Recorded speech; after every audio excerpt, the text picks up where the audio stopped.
Hey everyone, it's Ben Hardy here, and in today's video we're going to be talking about the all-new Jeep Recon and also the Wagoneer S. In the first part of the video we're going to talk about the Wagoneer S, and then in the second part of the video we're going to talk about the Recon, which is the main focus of today's video. Before we get into the video though, as always, if you need to save time and money the next time you purchase a car, link to my car buying guide in the description down below. Let's get into it.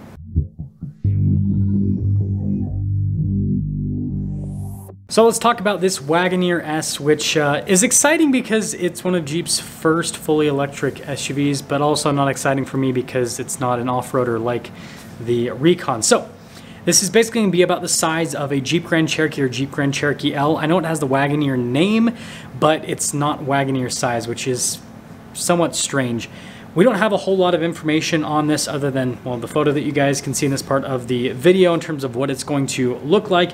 And also Jeep is claiming it's going to have about 600 horsepower and 400 miles of driving range, which the 600 horsepower part isn't super impressive for an EV, but 400 miles of driving range is very impressive for an EV. Most EVs are in the 200 to 300 miles of range in today's world right now. And from a stylistic perspective, it still looks like a Jeep. The cool thing is how you've got like that illuminated like light bar with the whole like front grille. It's definitely interesting from a design perspective. Let me know if you guys like the design. I think it looks way better than the Wagoneer that we currently have. I think that Jeep definitely kind of botched that from a stylistic perspective. But overall, this is basically going to be a mid-sized crossover that's fully electric from Jeep. That'll be another crossover to compete against the Tesla Model Y and slowly chip away at Tesla's sales, basically. And it looks like this is going for the luxury side of things, which, again, Jeep has been pushing that luxury envelope for quite some time. That's why the new Grand Cherokee feels like basically a rip-off Range Rover, right?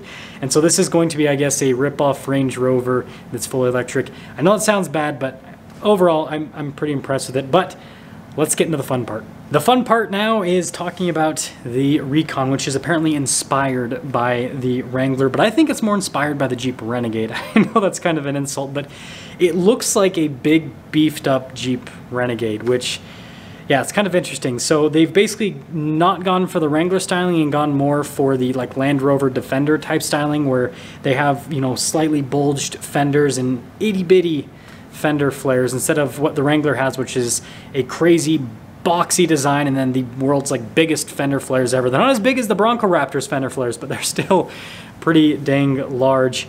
And so yeah, it's definitely interesting. Let me know what you guys think about the styling. Overall, I think it looks pretty good, and I'm sure it'll look even better once I'm able to see it in person and not just see these renders that Jeep has. But yeah, I don't think it's as good looking as the Wrangler just based on what I'm seeing. Now, again, this is inspired by the Wrangler, but it's fully electric, and Jeep says it'll basically have Wrangler stuff. So it'll have front lockers, rear lockers. It'll also have, well, I should say front and rear lockers instead of, sometimes I can't talk. Anyways, it'll also have off-road rated tires, and it'll have underbody protection, aka skid plates or something or the other to protect the batteries and all that, which better be thick, because if you puncture something with a battery pack, that is not a fun day off-road. Now, we don't know the range with this, we don't know the horsepower torque rating, and we don't know the motor setup. So there's a few different routes that Jeep could go. Jeep could go the simple route, which is just doing 2 electric motors. That's what a lot of EV automakers will do to make it so a vehicle can have all-wheel drive, and they could just have traditional lockers. Because if you guys don't know, the Hummer EV, for example, has a traditional locker and then it has an electronic locker. It's kind of an interesting system with that.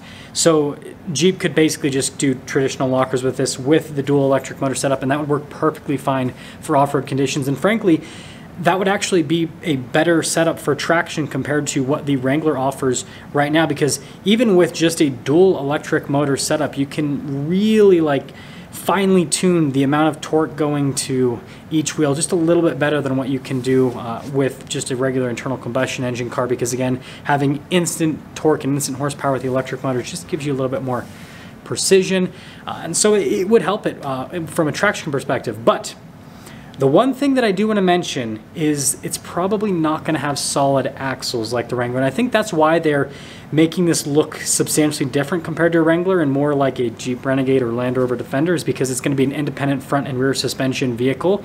So that means that it might have air suspension to give it the necessary ground clearance to be, capable as an off-roader. Again, we don't have any information on that, just having to make guesses at this point, but there is not a single electric vehicle that has solid axles at this point. Let me know if I'm wrong, but like everything on the market, including the new Hummer EV, which is an off-roader, the Rivian R1T, the Ford F-150 Lightning isn't necessarily an off-roader, but it's still like a pickup truck, all have independent front and rear suspension. That's just what automakers do with these electric vehicles, and so that's a huge departure from what the Wrangler offers with its solid front and rear axles.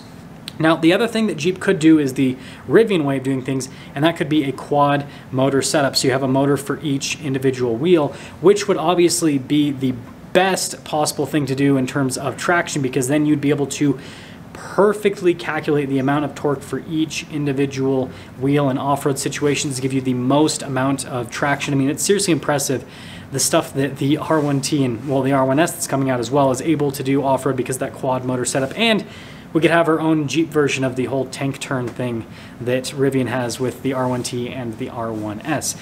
And then what this would also allow Jeep to do is basically make a true like electronic locking differential, in the sense that they just use the motors to mimic a locking differential rather than doing like a traditional locking differential. I know that that sounds confusing because the Wrangler right now does have technically an electronic locking differential, but that's different than if you have electric motors in all four corners and you use those motors to mimic a differential.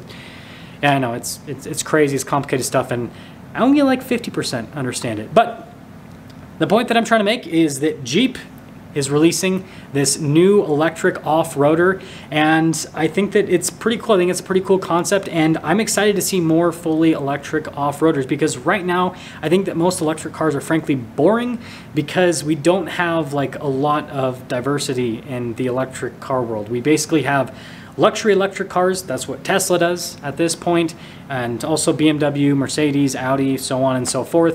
And then we have a couple of electric off-roaders like the Hummer EV, like the Rivian R1T, and then the R1S.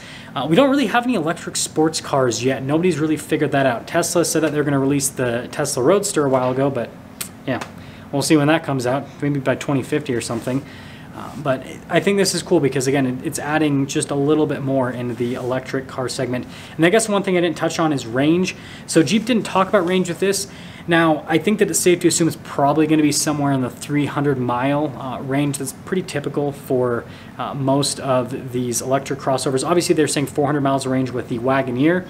But this is probably going to be a less expensive model compared to the Wagoneer. Again, the Wagoneer is going to be more towards that luxury market, whereas this, again, the off-roader market, which typically vehicles are priced a little bit lower. But I think that would be a mistake if it only has 300 miles of range, because it's been shown in so many off-road reviews that if you take a fully electric vehicle off-road, you lose a massive amount of your range. So I think that they should shoot for at least 400 miles, if not more, of range for this to make it so that it's actually practical off-road, because if they don't, then it's not going to be practical for like off-road journeys. Again, even the Rivian R1T, which has pretty solid range, there's been so many videos of people showing that like, it kind of has no range off-road. You can kind of go on like little day adventures, but you can't really do, overlanding or real off-road adventures with it. But let me know what you guys think about both of these new Jeeps, which one you're more excited about, and if you would consider purchasing a fully electric Jeep. And with that being said, I'll see all of you in that next video.